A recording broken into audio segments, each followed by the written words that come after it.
Jamnagar road પર આવેલા મનહરપુર વિસ્તારમાં એક બેફામ ડમ્પર ગરબાના પંડલમાં ઘૂસી ગયું હતું. જોકે જાનહાનિ કંઈ થઈ નથી, પણ વીજળીના થાંભલે અથડાતા વીજળીના થાંભલા પડી ગયા હતા.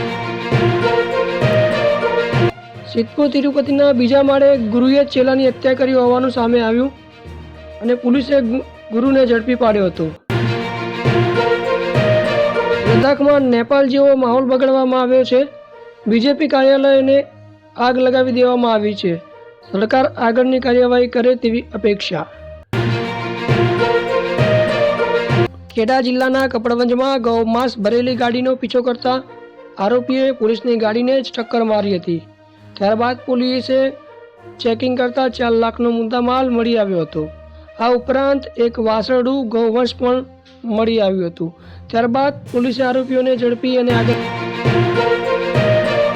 આસોસ ટોલનાકા પાસે ગ્રામ્ય એલસીબીએ મોટી માત્રામાં દારૂનો જથ્થો ઝડપી પાડ્યો.